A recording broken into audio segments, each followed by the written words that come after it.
Almas queridas, boa noite. Sejamos todos bem-vindos.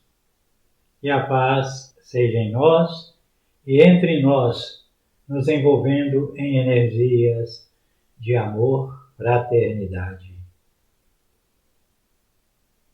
Para harmonização e integração ao tema proposto, vamos proceder à leitura do Evangelho segundo o Espiritismo, capítulo 5, Bem-aventurados os aflitos, item 19, o mal e o remédio, o primeiro parágrafo, no qual Santo Agostinho esclarece dúvidas que ainda possamos ter a respeito da nossa jornada terrena, dizendo: será a terra um lugar de gozo, um paraíso de delícias?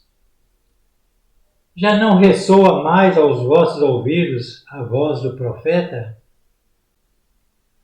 Não proclamou ele que haveria prantos e ranger de dentes para os que nascessem nesse vale de dores? Esperai, pois, todos vós que aí viveis, causticantes lágrimas e amargor, e por mais agudas e profundas sejam as vossas dores, volvei o olhar para o céu e bendizei do Senhor por ter querido experimentar-vos. Santo Agostinho, Paris, 1863. Vamos fazer a nossa prece inicial. Elevemos os pensamentos ao Mestre Jesus. Vamos orar. Senhor Jesus, compreendemos as dificuldades de que cada um de nós, caminheiros da estrada da evolução, precisamos vencer. Em nosso auxílio, trazemos na consciência as leis divinas que viestes nos relembrar com palavras e exemplos, transformados em caminho de amor e fé que precisamos percorrer.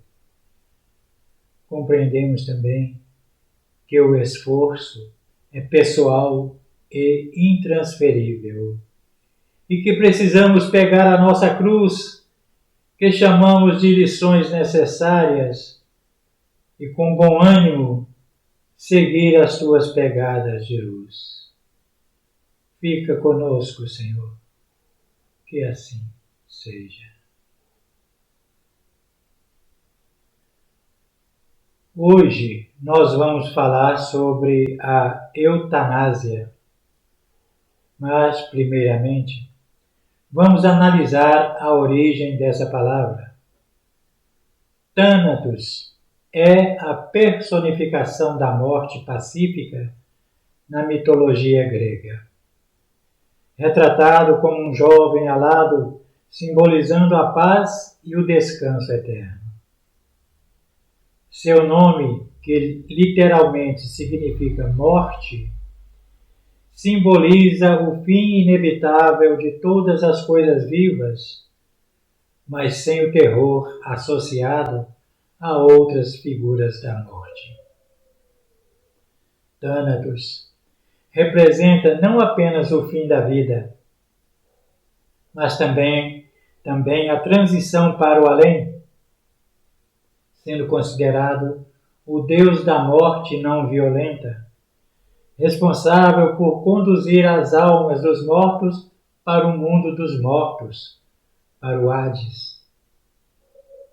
A união do pronome eu com essa palavra de origem grega forma em nosso idioma a palavra eutanásia, que significa boa morte ou morte digna.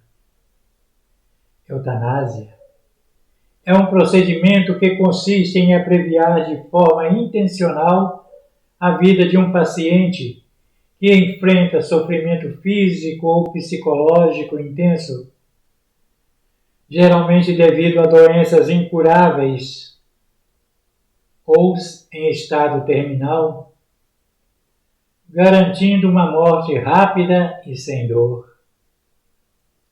Mas será lícito abreviar a vida de um doente que sofra sem esperança de cura?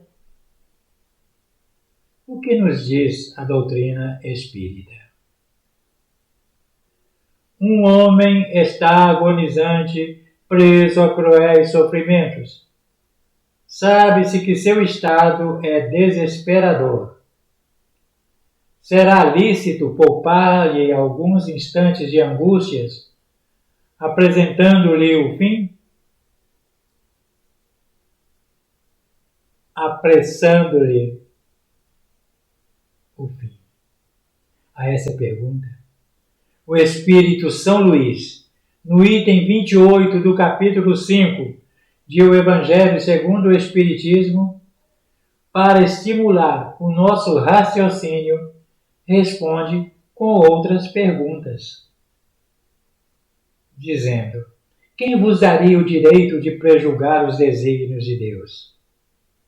Não pode ele conduzir o homem até a borda do fosso para daí o retirar, a fim de fazê-lo voltar a si e alimentar ideias diversas das ideias que tinha? Ainda que haja chegado ao último extremo um moribundo, ninguém pode afirmar com segurança que lhe haja soado a hora derradeira. A ciência não se terá enganado nunca em suas previsões? E em seguida, São Luís nos oferece profundos esclarecimentos, dizendo: sei bem haver casos que se podem, com razão, considerar desesperadores. Mas se não há nenhuma esperança fundada de um regresso definitivo à vida e à saúde, existe possibilidade atestada por inúmeros exemplos de o doente, no momento mesmo de exalar o último suspiro, reanimar-se e recobrar por alguns instantes as faculdades. Pois bem, essa hora de graça que lhe é concedida pode ser-lhe de grande importância. Desconheceis as reflexões que seu espírito poderá fazer nas convulsões da agonia e quantos tormentos lhe pode poupar um relâmpago de arrependimento. Senhor, quando estiveres no teu reino, lembra-te de mim, disse o bom ladrão ao Jesus, que respondeu: ainda hoje estará comigo no paraíso. O materialista, que apenas vê o corpo e em nenhuma conta tem a alma, é inapto a compreender essas coisas. O espírita, porém, que já sabe o que se passa no além-túmulo, conhece o valor de um último pensamento. Minorai os derradeiros sofrimentos quando puderdes, mas guardai-vos de abreviar a vida, ainda que de 1 minuto, porque esse minuto pode evitar muitas lágrimas no futuro. Assim, conforme a orientação de São Luís, não devemos abreviar a vida ainda que de 1 minuto, porque esse minuto pode evitar maiores lágrimas no futuro.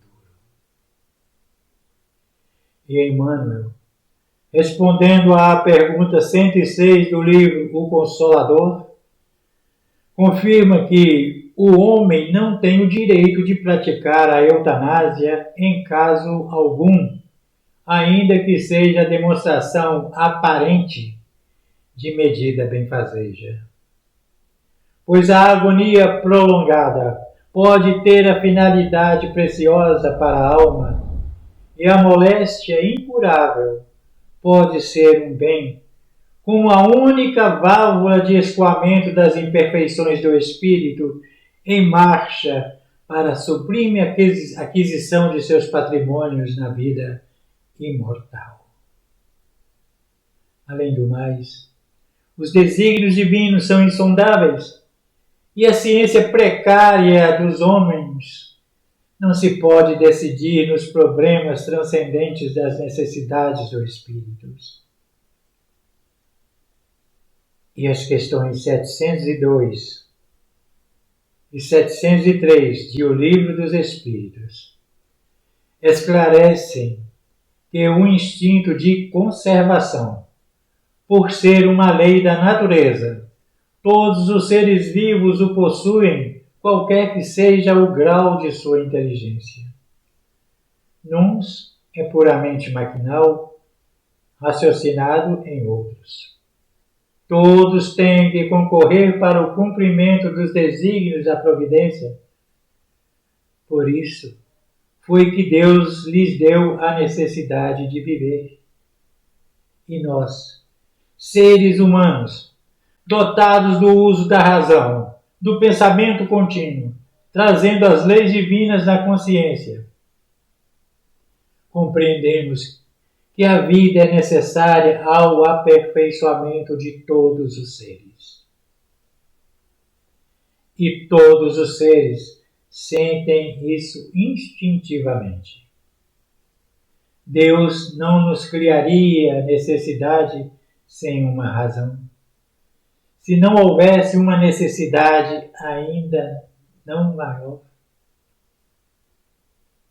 E as questões 953, 953A e 953B nos alertam que sempre se é culpado aquele que, diante de um fim inevitável e horrível, sem aguardar o termo que Deus lhe marcou para a existência, abreviar de alguns instantes os seus sofrimentos, provocando voluntariamente a sua morte.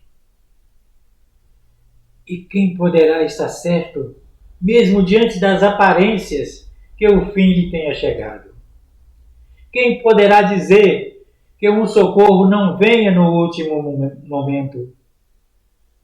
Ao suicidar-se, a fim de apressar o fim do sofrimento ou permitir o suicídio autoassistido, por julgar a morte inevitável e desejar encurtá-la, será condenável, pois trata-se de falta de resignação e de submissão à vontade do Criador.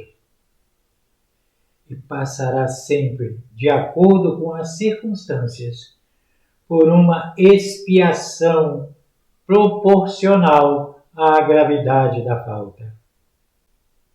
A eutanásia é uma questão de lógica. Se partirmos da premissa que a morte é o fim, chegamos naturalmente à conclusão de que matar um doente incurável ou uma criança é um ato de piedade, dizendo: a vida é uma só, morreu, acabou. Mas se partirmos da premissa de que a morte é apenas o fim de uma existência, nossa piedade será assassina. Sabendo que a vida continua, pois somos espíritos, seres imortais, criados para vivermos para sempre. Então, uma premissa falsa nos leva a um raciocínio criminoso. Para raciocinar de maneira certa, precisamos dispor de dados certos sobre os problemas que enfrentamos. O materialismo só conhece o corpo e não leva em conta a existência da alma. Ignora por completo o sentido da vida. Seu raciocínio sobre a eutanásia se funda na ignorância. O espiritualista sabe que a alma sobrevive ao corpo, mas nem todo espiritualista conhece o processo da vida. Seu raciocínio sobre a eutanásia pode levá-lo a um sofisma, a uma argumentação enganosa. Mas o espírita sabe que a vida é um processo de evolução e que cada existência corpórea é resultado das fases anteriores desse processo. Somos herdeiros de nós mesmos. Somos construtores do nosso destino. E seremos amanhã o resultado do nosso hoje. O Espírita dispõe de dados seguros e preciosos sobre o fenômeno biológico da morte. Esses dados obtidos nas experiências científicas do Espiritismo estão hoje sendo confirmados pelas pesquisas parapsicológicas e físicas sobre o transe da morte.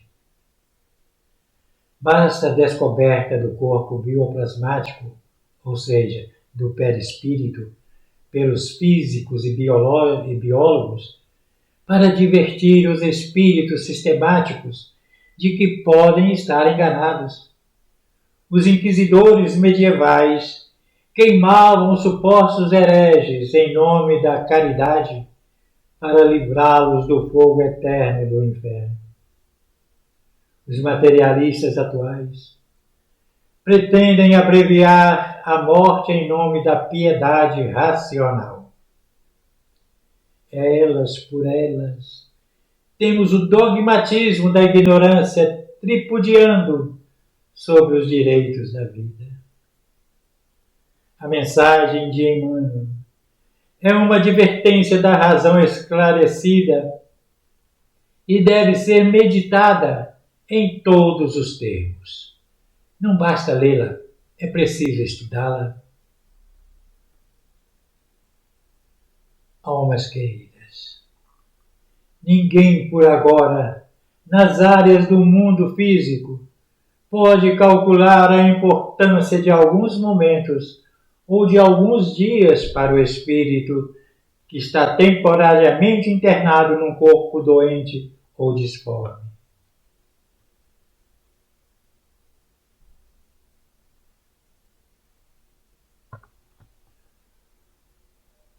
Perante todos aqueles que se abeiram da desencarnação, compadeçamo-nos e o ajudemos o quanto pudermos. Recordemos que a ciência humana é sempre um fato admirável, em constante aperfeiçoamento, prestando respeitáveis benefícios. No entanto, não nos esqueçamos de que a vida é sempre formação divina, e por isso mesmo, a vida em qualquer parte será sempre um ato permanente de amor. Quando nos encontrarmos diante de alguém que a morte parece nimbar de sombra, recordemos que a vida prossegue além da grande renovação. Não nos acreditemos, a pretexto de consolação e amor, estarmos autorizados a desferir o golpe supremo naqueles que a agonia emudece. Porque muitas vezes, por trás dos olhos baços e das mãos esfalecentes, que parecem deitar o último adeus, apenas repontam avisos ou advertências para que o erro seja ajustado ou para que amanhã o caminho seja reajustado. Ante o leito da enfermidade mais insidiosa e mais dura, brilha o socorro da infinita bondade, facilitando a quem deve a conquista da quitação. Por isso mesmo, nas próprias moléstias reconhecidamente obscuras para os diagnósticos terrestres, resplandecem lições cujo final é preciso esperar, a fim de que o ser humano não perca a essência divina dessas lições. Isso acontece porque o corpo carnal, ainda mesmo mais mutilado e disforme, em todas as circunstâncias, é o sublime instrumento em que a alma é chamada a acender a chama da evolução. Brilha a vossa luz, e por esse motivo que no mundo encontramos a cada passo trajes físicos em figurino moral diverso, corpos santuários, corpos oficinas, corpos bênçãos, corpos esconderijos, corpos flagelos, corpos ambulâncias, corpos cárceres, corpos expiações. Em todos eles, contudo, palpita a concessão do Senhor, induzindo-os ao pagamento de velhas dívidas que a eterna justiça ainda não apagou. Não desrespeitemos, então, quem se imobiliza na cruz horizontal da doença prolongada e difícil, administrando-lhe o veneno da morte suave, porquanto, provavelmente, conheceremos também mais tarde o proveitoso decúbito indispensável à grande meditação. E usando bondade para os que atravessam semelhantes experiências, para que não nos falte a bondade alheia no dia de nossa experiência maior, lembrando-nos de que, valorizando a existência na terra, o próprio Cristo arrancou Lázaro das trevas do sepulcro, para que o amigo dileto conseguisse dispor de mais tempo para completar o tempo necessário à própria sublimação. O suicídio, diante das leis humanas, esgota-se no próprio ato. Nenhum tribunal pode punir o suicida. Porém, coisa diferente se passa quando se analisa o assunto à luz da justiça divina. Fato que escapa à competência dos juízes terrenos e penetra à esfera das concepções religiosas. De acordo com a lei natural, o suicídio, direto ou indireto, não passa, numa perspectiva espírita, de um equívoco que só sofrimentos traz àquele que o busca, sem resolver problema algum. A eutanásia, que felizmente não é admitida pela lei brasileira, é outro equívoco que uma pessoa equilibrada jamais aconselhará a um ente querido. Ninguém ensinou Jesus. Ninguém carrega um fardo superior às próprias forças. Interromper a marcha de uma prova ou de uma expiação anula seus efeitos e obriga o indivíduo a repeti-la. Como não queremos tal coisa para nós, é injusto propô-la ou permiti-la àqueles que nos cercam. Viemos à Terra num corpo material para progredirmos tanto no aspecto intelectual quanto no aspecto moral. Brilha a vossa luz, deixai vir a mim os mais pequeninos.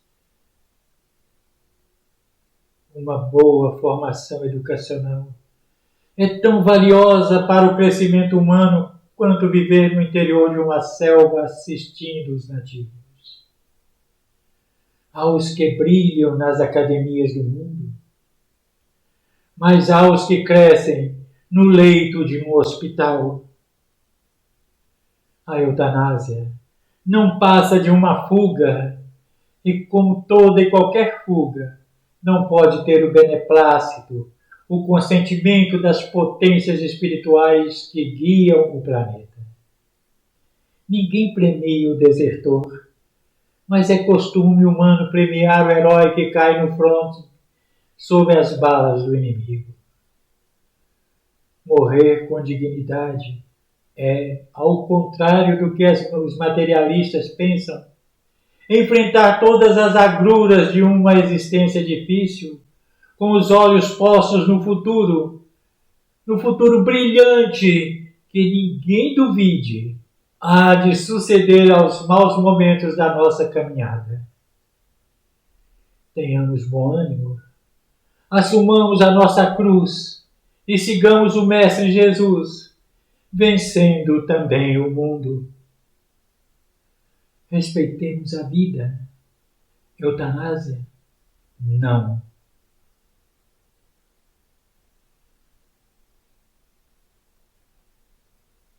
Rogamos aos benfeitores espirituais para o momento que vamos passar agora, a fluidoterapia, o momento do passe. Rogamos aos benfeitores a fluidificação da água que será servida ao encerrarmos a reunião. Convidamos os médiuns passistas a se posicionarem e aos que receberão o auxílio terapêutico do passe misto, magnético e espiritual, solicitamos que permaneçam receptivos com os pensamentos voltados a Jesus. Tenhamos fé.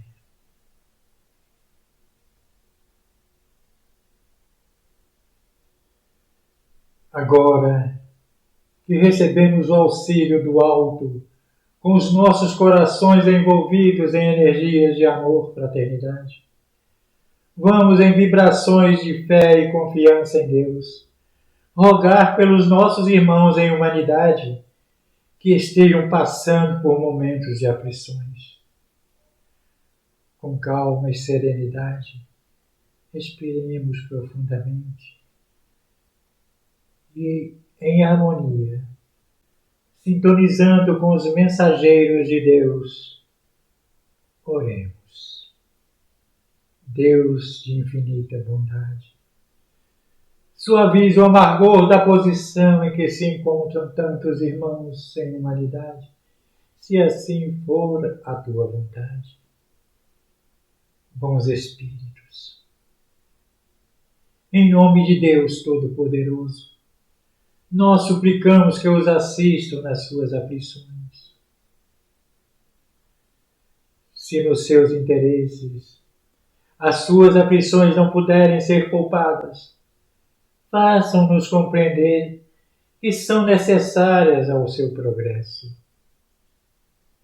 Dai-lhes confiança em Deus e no futuro, que as tornarão menos dolorosas. Dai-lhes também forças para não sucumbir ao desespero que lhes fariam perder o fruto de seus sofrimentos e lhes tornariam a situação ainda mais penosa no futuro. Encaminhai para eles o nosso pensamento, a fim de que os ajude a terem coragem e bom ânimo.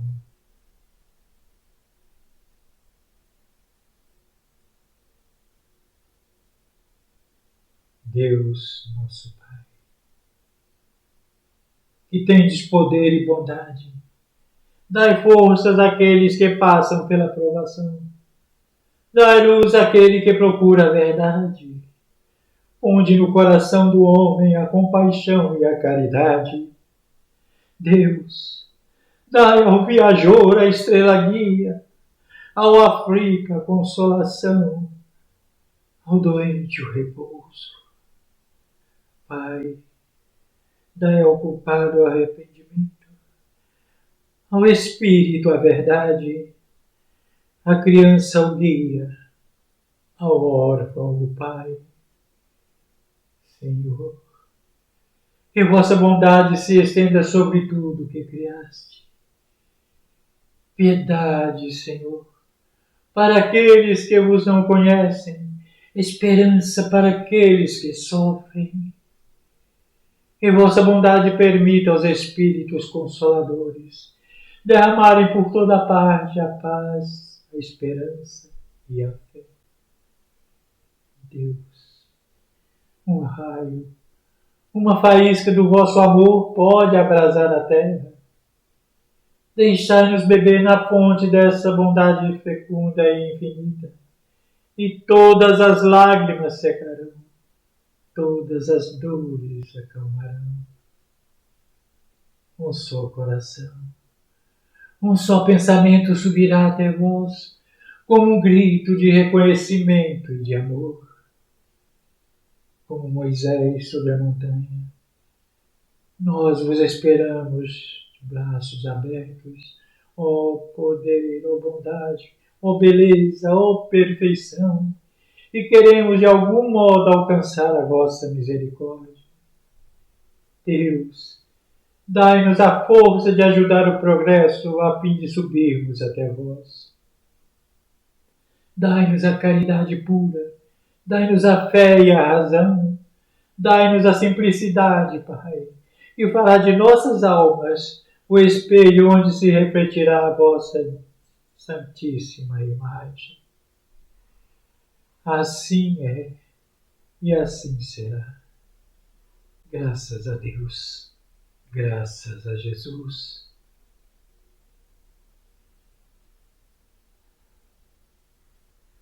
Agradecemos a Deus, a Jesus, aos trabalhadores espirituais e a todas as almas queridas, encarnadas e desencarnadas, que estiveram conosco neste encontro com Jesus.